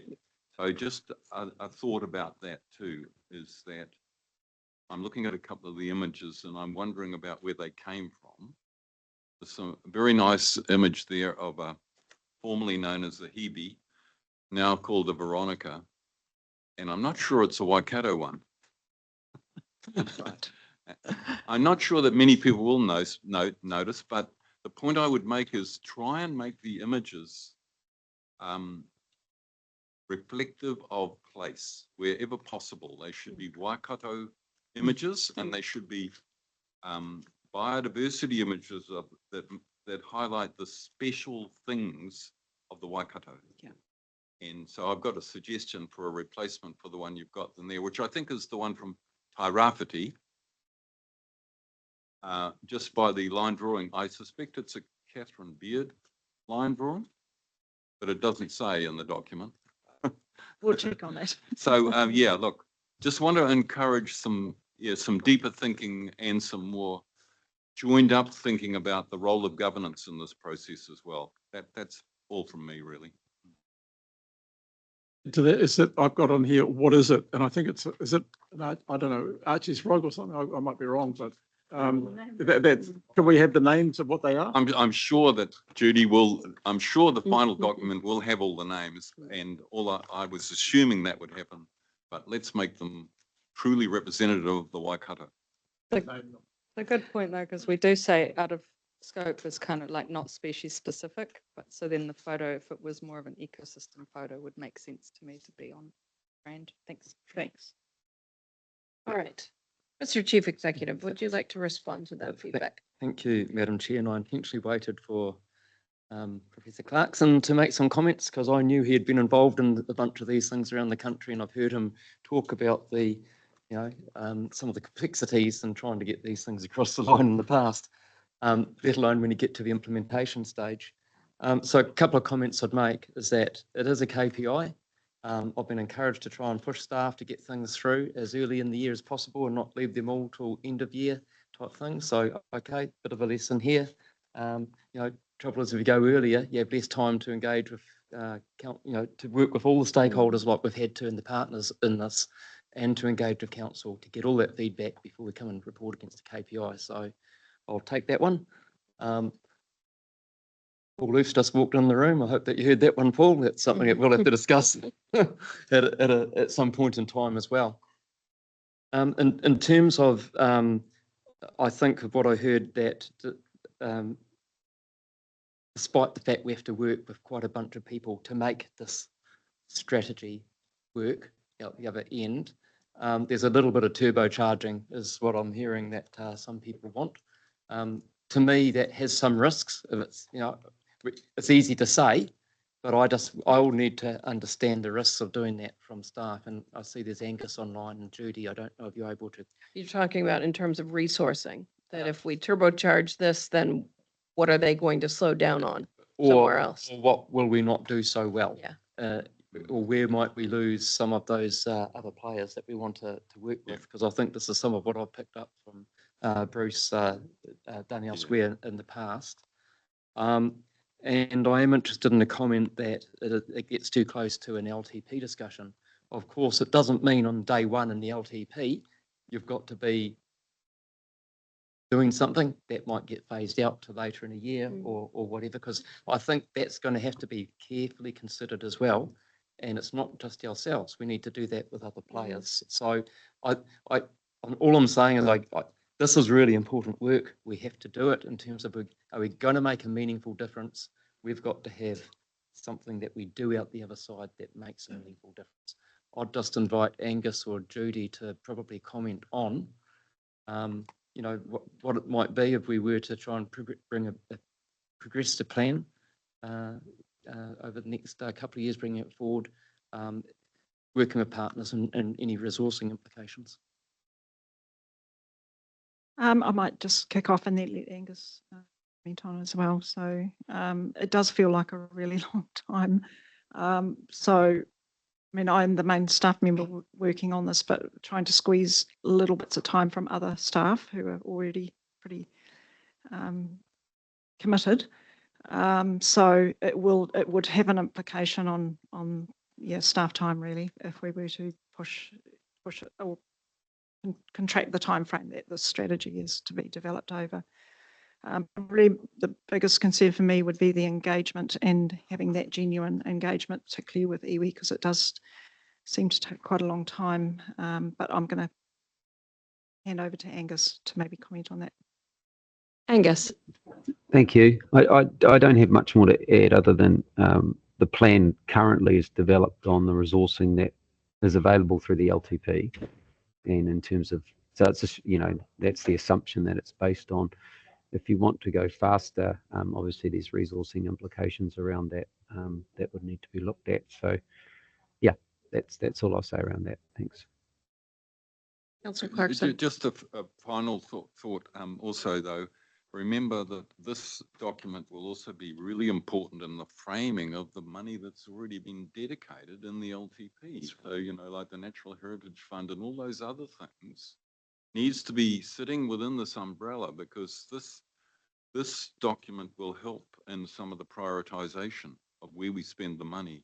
So that's another reason, I think we have to get this one across the line too. And yes, okay, we'd all want it to go faster, but it is a question of how much we can afford and how much potential future targeted ratepayers might be prepared to add to the mix. And so, it's not just about a sudden injection, it's about a planned injection, a longer term injection. And again, this is why we need to get this thing across the line, because it's part of the whole framing, what we're already doing in natural heritage funds. I'm just conscious of a decision that we need to make here today, and I understand the desires that people have for this to go faster. We've heard the impact that may have on resources that are available to us. And so I'm just wondering how we might frame up a decision today that allows the work to continue, because it is important work. We have all said this. We have said this is a priority for our council, and we have engaged with external organizations that recognize it as a priority. So I'm wondering, what are our avenues if we were to approve the plan that's in front of us today? What are the avenues to then have further information to come back to this council so that you might be able to illustrate that, well, we could speed it up, but this is what would be required in order to do that, either requirements of additional resourcing to do that, or this is what we would stop doing in order to meet a more contracted time frame. Just wondering what it would be our process to bring this back to further refine. Yeah, thanks, Madam Chair. Just in response to that, I've got a couple of things on my mind. One is that I'll have a look at how we're allocating our resources across the whole biodiversity area and make sure we've got it prioritised in the right place, because it might well be that I can bring some resources in from other work programs that can help this. Janine, have you got some thoughts about process? I thought you were going to ask if she had that magic bag of money somewhere. I asked that every day. I did provide a suggestion in a text to the Chief Executive that he may not have read yet. So I think if Council wants to progress work next year, that's probably through the CE submission, so that it can actually be formally considered through that budget setting process before we land all of that. Alongside that, I guess being mindful of adding more rates in obviously there is still the conversation that is live with councillors around prior year surplus. So this could be one of those things that in order to advance a program of work, you may lean into that, which would give you some relief in the costing, I think, in the outer years of some of this biodiversity work program, or do other things with that money that's already been signalled. And Madam Chair, in terms of the resolution today, you could approve the plan, you could decide not to approve the plan, or you might approve it in principle, subject to some of the options coming back to council in terms of how it can be progressed. I think that the CE did run a risk in only presenting this on the 27th of March when it is due on the 31st of March. But I'd be noting the intentions put in everything. I'd be willing to change the motion to say something to that effect. And then obviously it's always up to Cirque to think about how we got there. But So I'm just looking around, Bruce has another comment. Yeah. Yeah, I'm happy to go with Jen's suggestion, but I also just wanted to also reiterate the point about this framing will also influence other funders, and it will influence their work program in bits that we are not paying for. That's the whole point of a regional strategy. And, you know, you've got DOC and QE2 on board, and we saw recently that QE2 got a bit of an extra injection. Yep. And having a regional strategy like this will mean that there'll be further opportunities for finding other money, not always coming from our ratepayers necessarily, but coming from other agencies that are looking to support this sort of work. It'll set a platform, you know, because the philanthropy in Taranaki at the moment is the main driver of the funding, philanthropy. And I don't think our region has really grasped it to the extent that some other regions have. So yeah, I'm basically, I'd be happy to, we've listened to the intent of the CE and the staff, and I think we should just, yeah, it's like an in principle. I think it's better than an in principle support, actually. I think it's better than in principle as well, but I do want to make sure that we record the views of what I'm hearing from a number of people, that they want to see something more, something quicker, and something that allows us to send the right signals to others who might be making budget decisions, but also to ensure that there is enough time to feed into the next LTP process. Yeah, and that these options can be considered in light of this annual plan, as Janine has indicated. Through the CE submission. Thank you. So in fairness to the CE, should we not actually defer this for a decision so that it's expanding on what's been presented, or clarifying? To me, he's done what he's been asked to do, and we're looking for a little bit more. So, yeah, it's like having a Bob each way. Council is not, he's met what he's been asked to do. I'm happy to move. I know he's in the room, so, you know, we're throwing some more at him, and that's a little bit unfair. So we either reject, or we say, well, let's defer it by agreement, if the chief executive happy, for a month to bring that clarity. Or whatever, but the reality is, essentially it's been met, but you just want a little bit more fine tuning. I'm happy to move, Madam Chair. What, that up there? Yep. Are you seconding that? All right, we've got a mover and a seconder. I think that the chief executive and staff have heard the desires of this council to escalate, elevate, work on the velocity, and if in order to do that, there's some resourcing questions for this council to answer, then that comes back as suggested perhaps through the CE submission. All right, so I've got a mover and a seconder. All those in favor? Opposed? Carried.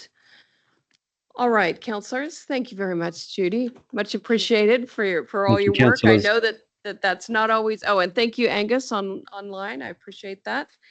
All right, councillors, now what we're going to do is we are going to move into public excluded, and then immediately after that, we will adjourn for lunch, and then we will reconvene. I'm gonna push us, and I'm gonna say at 1:40. So what we'll do is we've got a mover to move into public excluded, and a seconder, and Councillor Cookson. All those in favor? Opposed? Carried.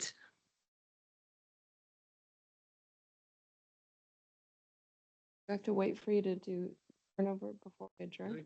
No? Okay, so we'll adjourn the meeting and come back at 1:40.